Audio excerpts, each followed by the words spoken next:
تو ہم نے عرض کیا یا رسول اللہ آپ کس بات پر ہنس رہے تھے؟ آپ نے فرمایا مجھ پر ابھی ایک سورت نازل ہوئی. پھر آپ نے بسم اللہ الرحمن الرحیم انا اعطیناک الکوثر فصل لربک وانحر ان شانئک هو الابتر پڑھی اور فرمایا کہ تم جانتے ہو کہ کوثر کیا ہے؟ تو ہم نے کہا اللہ اور اس کا رسول ہی بہتر جانتے ہیں. آپ نے فرمایا بے شک وہ ایک نہر ہے، مجھ سے میرے رب نے اس کا وعدہ کیا ہے، اس میں بہت سی خوبیاں ہیں، وہ ایک حوض ہے جس پر قیامت کے دن میری امت کے لوگ پانی پینے کے لیے آئیں گے. تو حوض کوثر کیا ہے، اس کی ڈسکرپشن کے بارے میں کچھ احادیث ہمیں ملتی ہیں.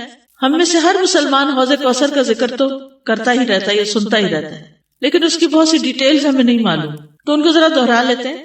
رسول اللہ صلی اللہ علیہ وسلم نے فرمایا میرے حوض کے دونوں کناروں کے درمیان اتنا فاصلہ ہے جتنا مدینہ اور صنعاء کے درمیان ہے. پھر اسی طرح یہ سطح زمین پر بہتی نہر ہے، اندر کھڈوں میں نہیں ہے. رسول اللہ صلی اللہ علیہ وسلم نے فرمایا مجھے کوثر عطا کی گئی، وہ ایک نہر ہے جو گویا کہ سطح زمین کے اوپر بہتی. حوض کوثر کی مٹی جو ہے، آپ نے فرمایا میں نے اپنا ہاتھ اس کی مٹی میں ڈال کر دیکھا تو وہ خالص کستوری کی تھی، یعنی خوشبودار. اس میں کنکریاں بھی ہیں اور وہ اس کے موتی تھے، یعنی سطح پر ہوتی ہے نا کنکریاں پانی کی سطح پر، تو وہ موتی تھے. جنت سے آنے والے سونے اور چاندی کے 2 پرنالے ہیں جو اس میں گرتے ہیں. اس سے یہ ترغیب و ترغیب سے، یعنی 2 پرنالے جو جنت سے پھوٹتے ہیں، ایک چاندی کا اور ایک سونے کا، وہ اس حوض میں گرتا ہے.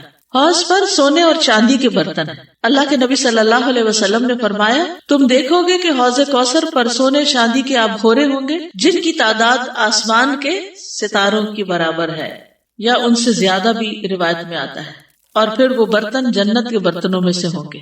کسی نے عرض کیا یا رسول اللہ حوض کے برتن کس طرح کے ہوں گے؟ آپ نے فرمایا اس ذات کی قسم جس کے ہاتھ میں میری جان ہے، اس کے برتن آسمان کے ستاروں سے بھی زیادہ ہوں گے، ستارے بھی ایسی اندھیری رات کے جس میں بالکل بادل نہ ہو. پھر وہ برتن جنت کے برتنوں میں سے ہیں. اس کا پانی ٹھنڈا میٹھا اور خوشبودار ہے. رسول اللہ صلی اللہ علیہ وسلم نے فرمایا میرا حوض عدن اور عمان کے درمیانی فاصلے جتنا ہے.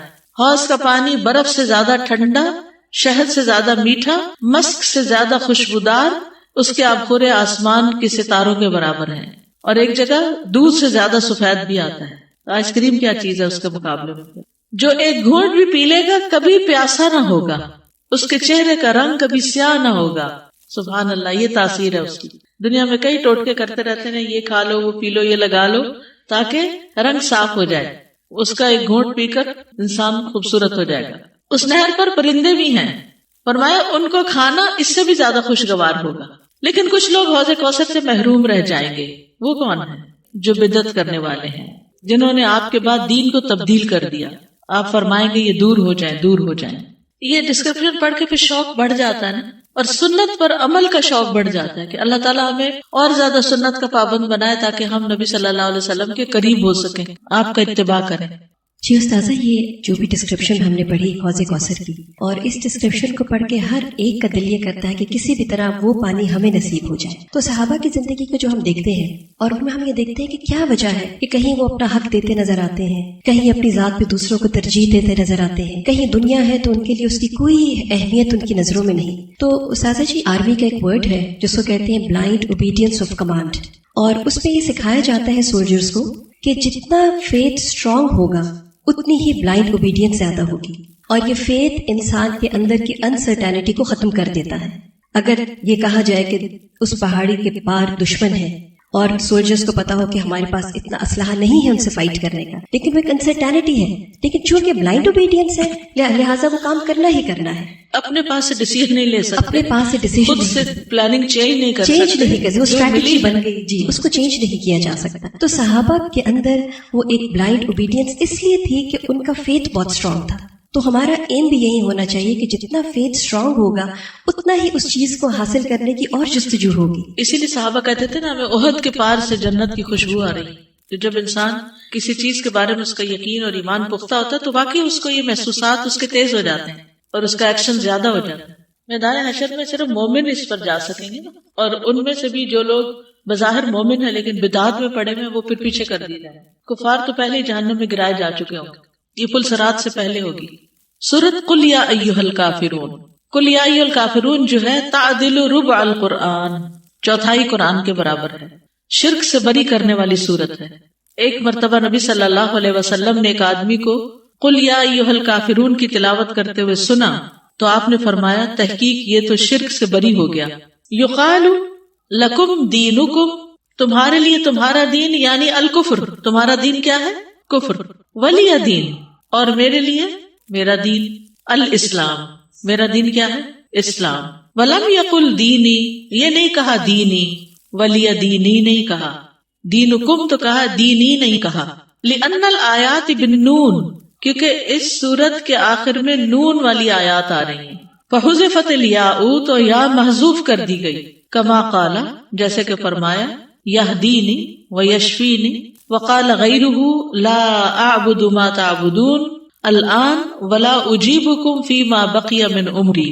لا اعبد ما تعبدون کا یعنی میں اس وقت بھی جس کو تم پوچھتے ہو نہیں پوچھتا، اور نہ ساری زندگی اس کو پوچھوں گا، یہ مطلب ہے.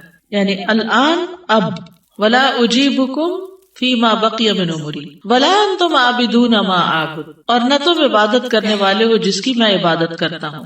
وہم الذین، اور وہ لوگ ہیں، قالا کہا، ولا یزیدن کثیرا منہم ما انزل الیک من ربک طغیانا وکفرا، کہ ضرور بڑھا دے گا ان میں سے بہتوں کو جو نازل کیا گیا آپ کی طرف تیرے رب کی طرف سے، سرکشی اور کفر میں. مطلب یہ کہ یہ جو بات ہے نا، کن کافروں کو خطاب ہے جن کے حق میں اللہ تعالیٰ نے یہ بات فرمائی ہے. کون سی بات؟ وَلَا يَزِيدَنَّ كَثِيرًا مِّنْهُمْ مَا أُنزِلَ إِلَيْكَ مِن رَّبِّكَ طُغْيَانًا وَكُفْرًا، یعنی وہ کچھ سمجھیں گے نہیں بلکہ کفر اور سرکشی میں بڑھتے جائیں گے. تو ایسے لوگ جو ہیں وہ کبھی بھی وَلَا أَنتُمْ عَابِدُونَ مَا أَعْبُدُ نہیں ہو سکتے.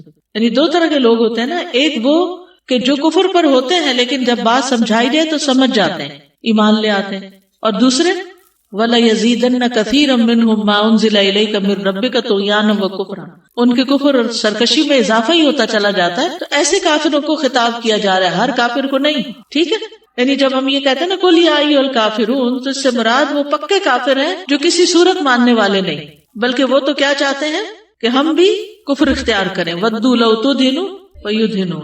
اس صورت میں اللہ تعالیٰ نے دو ٹوک الفاظ میں فیصلہ کر دیا ہے.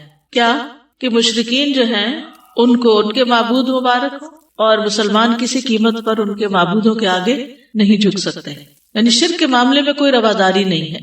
یہاں بھی امام بخاری کوئی مرفوع حدیث نہیں لے کر آئے، لیکن یہ یاد رکھیے کہ رسول اللہ صلی اللہ علیہ وسلم اس سورت کو اور قل ھو اللہ کو سنتوں میں پڑھتے تھے. کون کون سی؟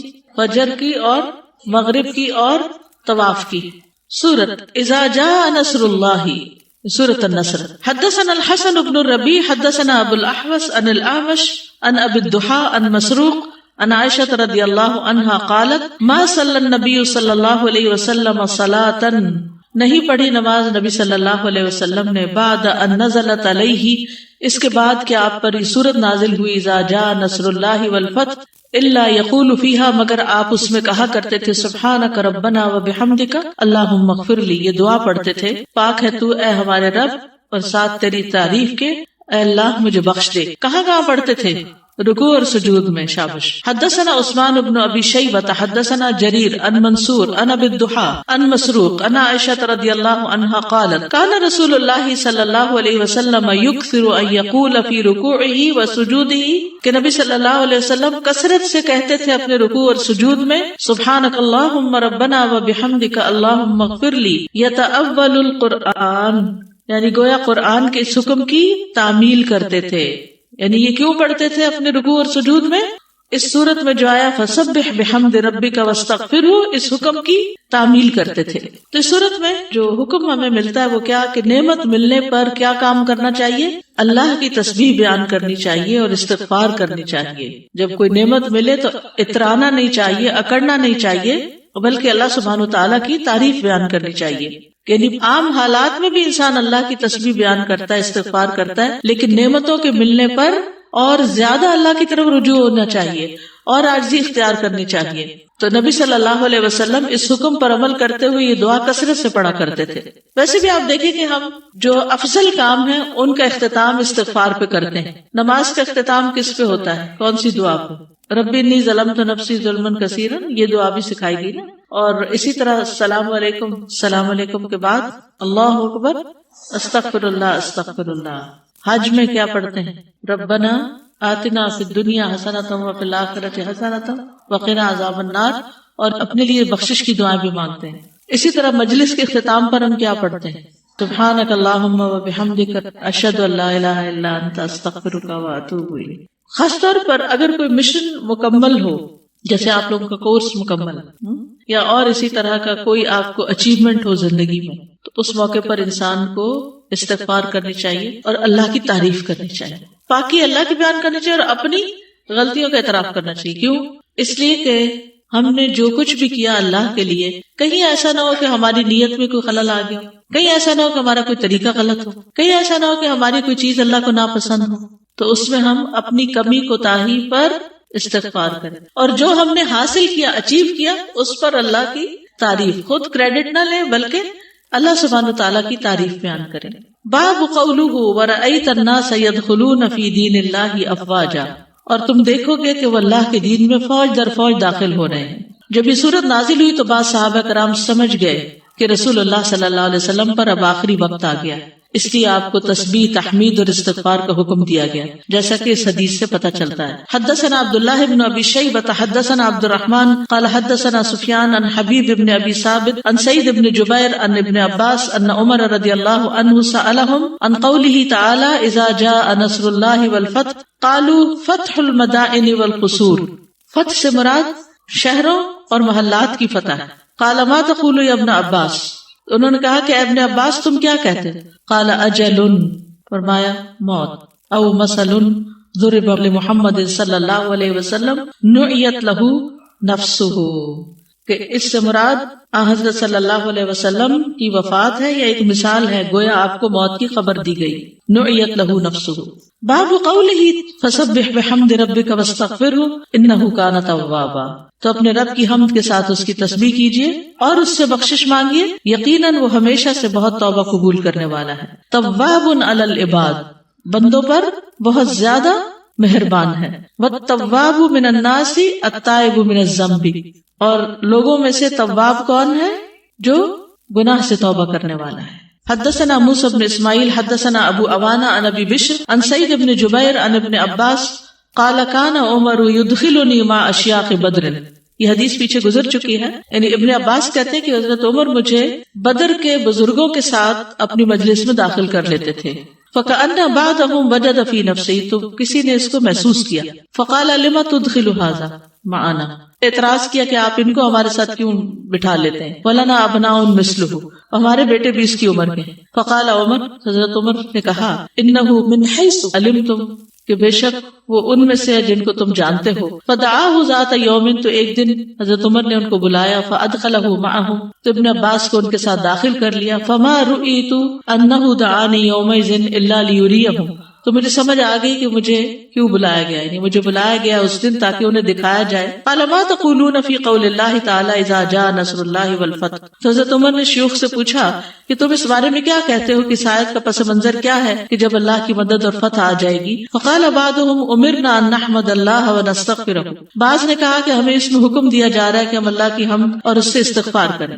اذا نصرنا، جب ہماری مدد کی جائے، وفتح علینا، اور ہمیں فتح حاصل ہو. وسکت بعضهم، اور بات تو چپ ہی کر گئے. فلم یقل شیئا، انہوں نے کچھ بھی نہیں کہا. فقال علی اکذاک تقول یا ابن عباس، پھر میری طرف مخاطب ہو کے کہا کہ ابن عباس تم بھی ایسے ہی کہتے ہو. فقلت لا، میں نے کہا نہیں. قال فما تقول، تو کہنے لگے کہ تم کیا کہتے ہو. قلت هو اجل رسول اللہ صلی اللہ علیہ وسلم، کہ اس میں رسول اللہ صلی اللہ علیہ وسلم کی موت کی خبر ہے. عالمہ لہ، اللہ تعالیٰ نے آپ کو اس کا علم دیا. قال اذا جاء نصر اللہ والفتح وذلك علامت اجلک، فرمایا کہ جب آ جائے اللہ کی مدد اور فتح، یہ علامت ہے آپ کی موت کی. فسبح بحمد ربک واستغفرہ انہ کان توابا، تو اس موقع پر آپ اپنے رب کی حمد کے ساتھ اس کی تسبیح کیجیے اور اس سے استغفار کیجیے، بے شک وہ بہت زیادہ توبہ قبول کرنے والا ہے. فقال عمر ما اعلم منها الا ما تقول، تو عمر کہنے لگے کہ میں بھی نہیں جانتا اس کا کوئی اور مطلب مگر وہی جو تم کہتے. یعنی حضرت ابن عباس کی انہوں نے تائید کی. تو اس سے یہ بڑی خوبصورت بات پتہ چلتی ہے کہ بعض اوقات لوگوں کے